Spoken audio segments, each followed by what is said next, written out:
Boiler zaman na daw.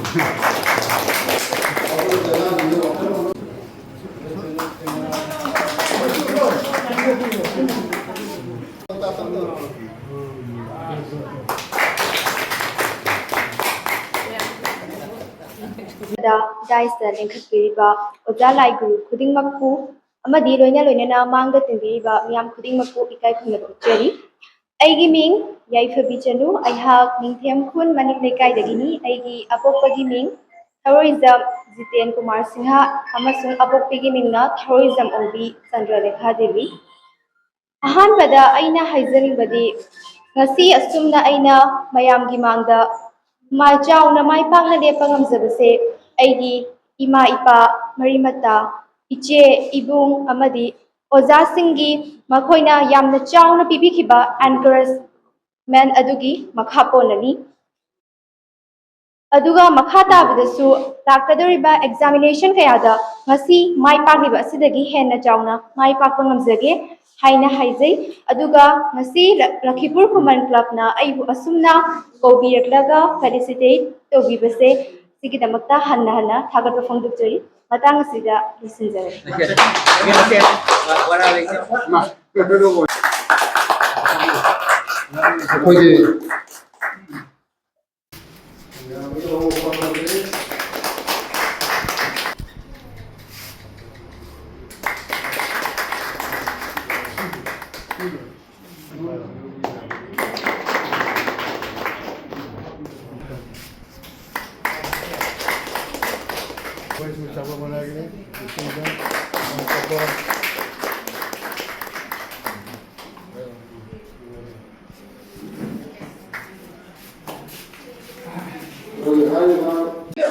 ahamba bakada mangdare singriba oja mayam amadi tenriba khwai mayam bo ai ni kokna khwarimjari ai ming maitang sembam nan thoi debi khawi ai gi papai ming maitang sembam ibu macha amadi magi ming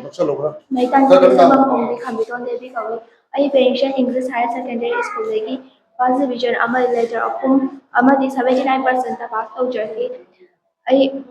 ai wo program asida saru labina bai damakta कवरेबा सिगिदमक्ता थागतजरी अदुगा मथंगदसु सिgai हेना माइ पापा ngamba होइजगे asi hai matang sigarusi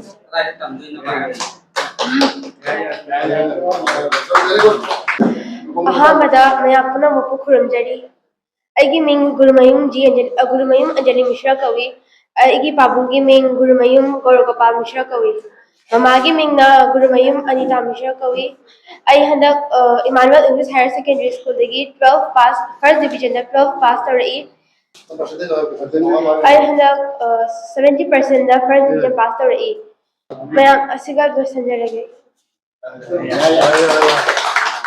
magtada dinriba mayam bu ikongna khuramjari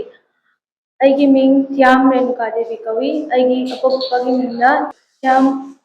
Chandramohan Singha kawi aigi apokpagi mingna Thiam Brajarani kawi aduga ai hojik class 12 loijare aduga aigi sanariba masanagi mingna Thangtani aduga ai 2025 Khelo India da silver medal pujari aduga aina medal hongba ngamjabase aigi sakpiba oja ming oina panjarabada NGO sing ꯃꯍꯥꯛꯅ ꯇꯥꯛꯄꯤꯗꯨꯅ medal ꯐꯪꯕ ꯉꯝꯖꯕꯅꯤ ꯃꯊꯪꯗꯁꯨ ꯁꯤꯗꯒꯤ ꯍꯦꯟꯅ ꯃꯥꯏ ꯄꯥꯛꯄ ꯑꯣꯏꯖꯒꯦ ꯃꯛꯇꯗ ꯗꯥꯟꯁꯇ ꯂꯦꯡꯁꯤꯟꯕꯤꯔꯤꯕ ꯑꯣꯖꯥ ꯂꯩꯒꯨꯔꯨ ꯑꯃꯗꯤ ꯏꯃꯥ ꯏꯕꯦꯟꯁꯤꯡ ꯄꯨꯝꯅꯃꯛꯄꯨ ꯏꯀꯣꯝꯅ ꯈꯨꯔꯨꯝꯖꯔꯤ ꯑꯩꯒꯤ ꯃꯤꯡ ꯑꯅꯤꯁꯥ ꯗꯦꯕꯤ ꯑꯄꯣꯛꯄꯒꯤ ꯃꯤꯡ ꯀꯣꯟꯖꯦꯕꯝ ꯍꯣꯔꯦꯟ ꯂꯨꯁꯤꯅ ꯑꯄꯣꯛꯄꯤꯒꯤ ꯃꯤꯡꯅ ꯀꯣꯟꯖꯦꯕꯝ ꯔꯣꯃꯤꯕ꯭ꯂꯥ ꯗꯦꯕꯤ ꯑꯩꯍꯥꯛ ꯁꯄꯣꯃꯅꯥ ꯍꯥꯏ ꯁ꯭ꯀꯨꯜꯗꯒꯤ ꯐꯥꯔꯁ ꯗꯤꯕꯤꯖꯟꯗ ꯃꯦꯇ꯭रिꯛ ꯄꯥꯁ ꯇꯧꯖꯔꯛꯏ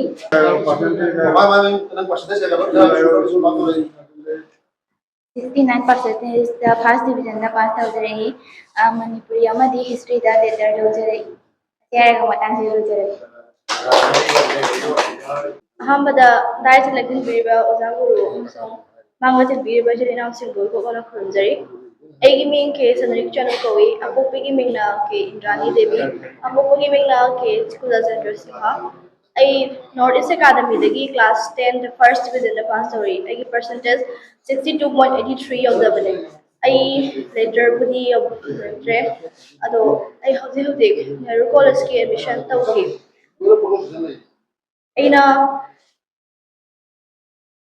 SSLC examination माई पाकद ओजा मिंगोना पंजरबद अखोगी प्रिंसिपल एल नंदकेश्वर थागचरी Good evening, my dear friends, parents, and teachers, and our beloved, respected with seniors.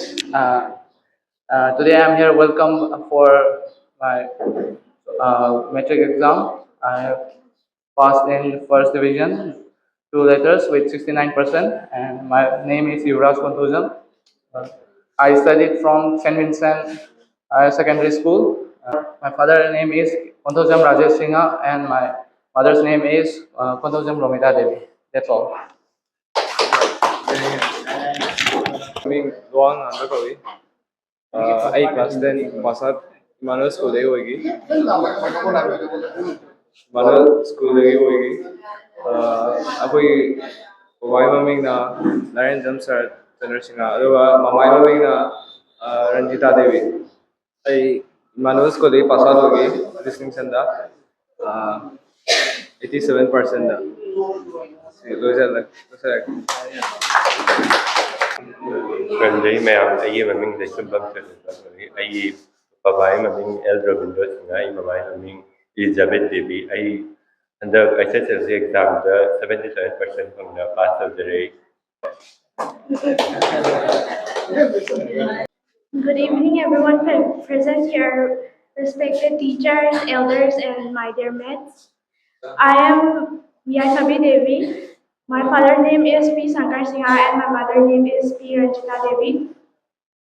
Today I'm standing here is because of my teachers, parents, and my dear friends. Thank you for your guidance and support. This is just a beginning, and I hope I'll be getting more marks in future. Thank you. Respected President and Secretary of the club, ward commissioners, and also to the parents. Good afternoon to all. First of all, I would like to thank the club member for giving me this opportunity to speak here. I myself am Susmita Devi. My father's name is M. Ibungomacha Singha, and my mother is M. Memtobi Devi. And I have passed the SSLC examination from Northeast Academy, and I feel very grateful to stand here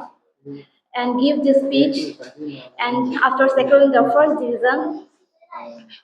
But to be honest, I'm really not satisfied with my marks, but I'm still happy. I will try better next time. Thank you all for your encouragement.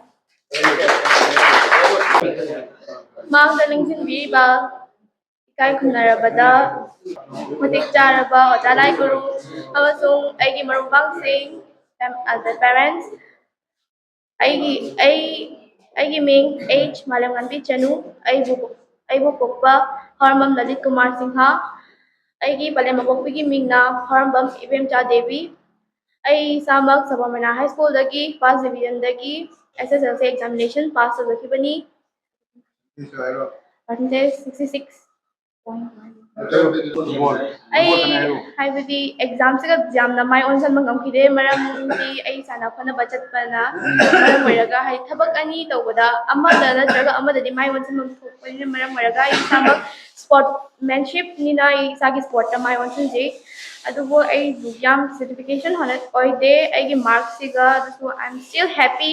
कि ꯑꯩꯁꯨ ꯌꯥꯝ ꯐꯖꯅ first ꯗꯤꯕꯤꯖꯟꯗ ꯑꯗꯨꯃꯥꯏꯅ pass ꯑꯣꯏ with letters MILꯒ ꯑꯗꯒꯤ ꯑꯩꯒꯤ elective सब्जेक्टना history ꯁꯤ ꯍꯥꯏꯔꯒ इचासी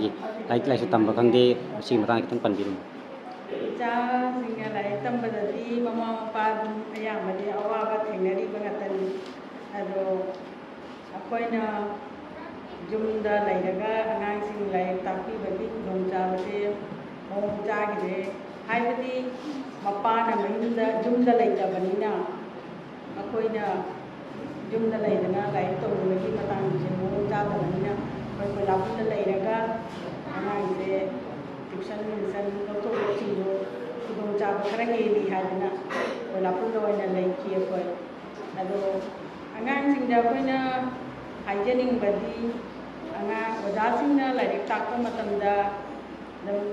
ओजाना लाइक ताइबदो फजना मुन्ना तापीबा अदुगा कॉन्सेप्ट सेंगनबा होनाबा अदुगा मपासिंगी ओइनादि अनांगसिंगना लाइक तौबा मतमदा अनांगसिंगना करी पारी करी तौरी हाइबा खरा जिंगीबा अदुगा माने असि हाइरगा योमी मैसंदा अदुना अखोइसिगसुनि अखोइसेदि अखोइ अगांसिंग पाउचा खरादि यावी अदुबो अइना थागतजरी अगांसिंग मयाम पुरमक असिदगी हेना नोइना कोनगी अखोइगी मथंगी जुंगुरेन से नोइना ओइदोरि नोइ अखोइगी पुरमकी मंगनी नोइसे अखोइना मंगलाने नोइगी अखोइगी नोइसे अखोइना अखोइगी सुमाइना अफबा अदगिदि छात्र छात्रीसिंगना सुमाइना अफबा ओइरकपाइसे अखोइगी हराउजनिङाइनि अदा अखोइगिदि अखोइ खुनदैसु अखोइलासु मंगी कराय ममिंदो अदुइ अगांगदसु यं ऑल असमसिदा माना कसारसिदा माना फास्ट ताना टॉपर ताना लाइजि अखोइ हराउजनिङाइनि दे अमना सफरमेना स्कूल की नुपी मजामा निंथिंखुनगी दो अदुसु याम फजना पास तौदना मयांगी दा कोई हराउरियाबा कोई फाइगी ओइरकपसिदा हराउरियाबा अदुना मोइ दुमाइना नोइसु ओइननबगी मथंगदा तालुवाबा कोई फगेना थबकसे निंगु निंगदिने अदुम खनु खल्लदि थोपनियाबा अदुना आई याम सांगसु हाइजररोय अगांसिंग अखोगी जामना अखोगी लाइरिक लाइसु हैबसे ख्वाइदगी मरुनी ख्वाइदगी अहेन बाहाइजो कोई छात्र छात्रीसिंग सानबसुनी सिमथौ ताइ अदुगा अमुका हन्ना अखोइना क्लाबको थागतजरगा अमसुंग छात्र छात्रीबु थागतजरगा अयु हाइखरा सिमतांगसिदा tension ngasi isu sing nuaiba nimida sida yaifaba nimisida sibu toina harauba leibara sibu tona nungaiba leibara na isai dum sakni isu sa ngasi gi function sin nakoi gi function ni asigi function sida main target thami base nakoi gi future career ni hoji hoji nakoi na matriculation examination amusung higher secondary examination da mai pakpa oiduna ngasi namanabaga lanthengnaba career da lanthengnaba gi firep semba haurabani ani thokna amana sports amana general education but then general education sidani hojikti yam kanna competitive odibase maramdi nakoi khangomani state level dasu competitive examination leiri police hagadra general administration hagadra natana atai department hagadra adu maina government of India central government ki show department puno suna trade puno suna loan leiri ai madu sinna maming panal leiri matam yamna changhani samlapna in haining base nakhoina hojik high matric pass tawba higher secondary pass tar matamna sida नखोने लेपकदबसे नंगी पुंसी नंगी career करी ओइगनी आई medical चतोरीब्रा नत्र technology line चतोरीब्रा अद medical subject यामग्रे technology subject यामग्रे हौजिक मतम असिदी एआई की जो ओइबनीना एआई विद आर्टिफिशियल इंटेलिजेंस को अदुना आर्टिफिशियल इंटेलिजेंस की इफेक्ट लापना कैरियर पुनमक्ता इफेक्ट लाबनी समना हारबदा मेडिकल द खंगदे मैनेजमेंट द खंगदे नत्रगा टेक्नोलॉजी द खंगदे मरम पुनमक्ता एआई की हौजिदी एआई दी सब्जेक्ट सु इंटरेस्ट तबगुम तौरबनी को नत्रा एआई सब्जेक्ट सु लेरे I am sure you must be having some idea about AI so atuna hojik ki matam se ka career oriented education che yam nithina koi gi school sing da honara bani adon nakoi angang sing da koi ni isu sa nakoi na masigi pot che khatang khangmo changi tawudi manipur sahitya parishad ta yobiri ba amasung club ta lusing biri ba oja sing inau sing servisai request awjaningi angang sing ge career guidance ki damota camping type of orientation type of karingo program thambibana chongani haba ai oja sing bhonda mot thamjage aduga ngasigi honorable club ke president inaunga torun amasung akoi gi khonsigi sangnare ba inau sing icha sing payapna puna ngase angang sing su isu sing so celebrate felicitate to wish ni mota ai thagachari I wish you all the best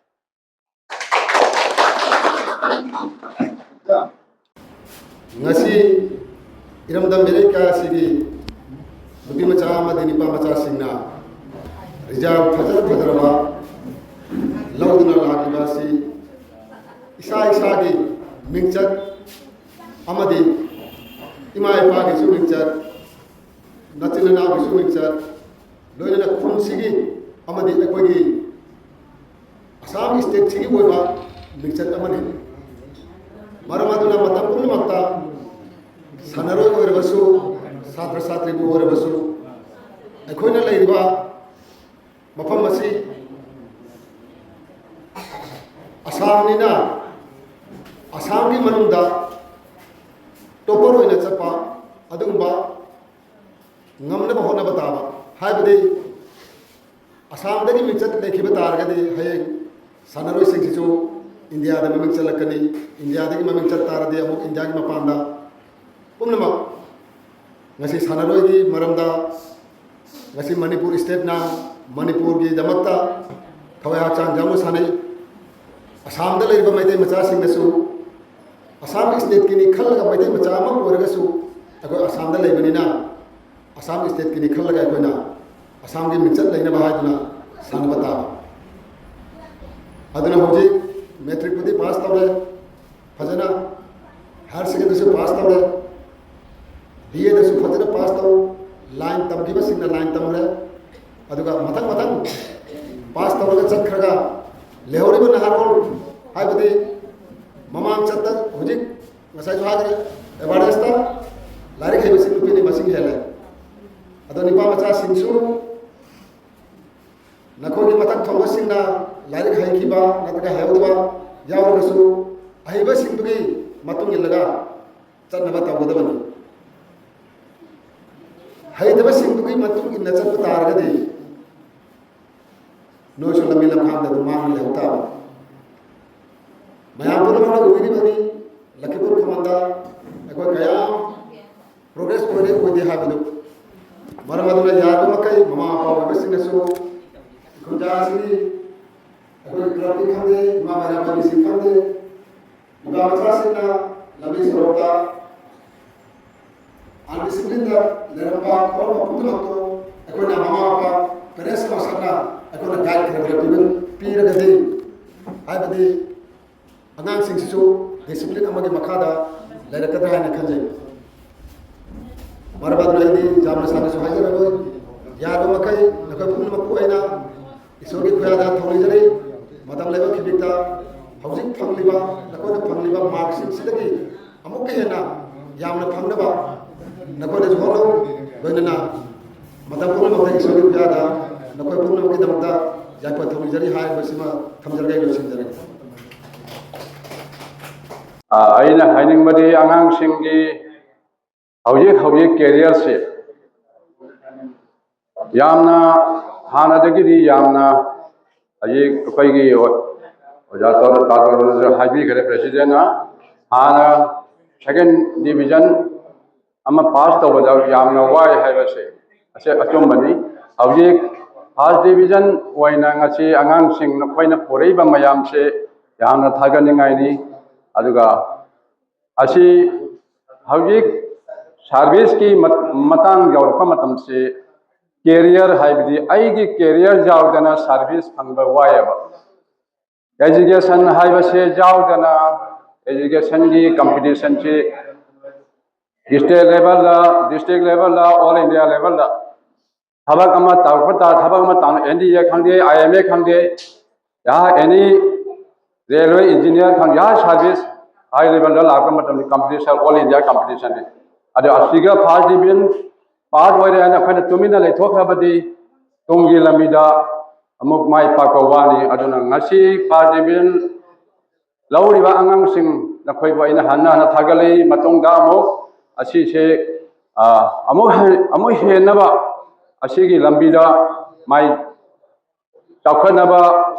education दा फांगजनबा आइना हन्ना हना नोइदा appeal तौजरी अमना हजिक नुपी मचा हाइबा लेते Nipah मचा हाइबा लेते defence दा हजिक तौरिबसे young नुपी मचा subject यहाँ सब्जेक्ट वारसनु सब्जेक्ट की मतोंगिना नंगी कनो फंगनेबा एनडीए दे खंगे कोई आईएमए दे खंगे ओटीए हाबसे आर्मी दा नुपी की आयामनेबा अंगबा ऑफिसर डिफेंस अकादमी अना लेबा असे आर्ट्स तंग जाएबा असे पुना कनो जाएबने नागपुर असे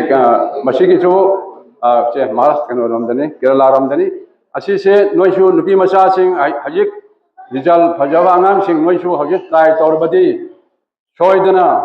डिफेंस तसु नोइ चंग बजाय हजिक डिफेंस दा नुपी मचा कयामनी अखै सिगा मरुइना नहान आइना हाइफेट पुरी कनोदा ब्लॉक दा मीटिंग तौबदा आइना सु हाइफेट हाइग्रबनी असे कोचिंग मरुइना अखै की कोचिंग से सेंट्रल लेटबसिना अंगांग सिंग सिगी जामना माइ कनोगी हुमांग जाउथम बसो वायाबा अदो आइना बि हाइफेट पै ओजा नंदा बाबू अमि मनि धोन दसो आइना हाइफेट मसी वापम से आइना हाइग्रबनी अंगांग सिंग होरबा अंगांग सिंग सिगी ममा मपाना सो गाइड तोबंगम कनो तोबंगम दि केरि तोबंगम दे अमदि खुलक सिगा कोचिंग लेटबसिना अवाबम बोयबा मरुइना देरादून मा दिल्ली गुम्बा अंगांग सिंग कोचिंग की तमक लटो मैम नि लेरिसे अंगांग सिंग दुबि वाबम लेतेबा अदुना ngasi कोचिंग सिगी मरमदा नहान एमएलए की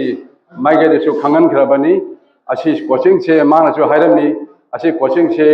हजिक इलेक्शन लोइबगा कोचिंग सेंटर से अंगांग सिंगी दमकता सोइदना असीगी माइ पांगनबा अंगांग सिंगी दमकता माखु होनबा जाउनी अमदि मणिपुरी साहित्य परिषदसु से पुन्ना अमुतंग थमदना मयाम तानानबगी दमकता असी मानसु हाइरमनी असी हारगा आई दालो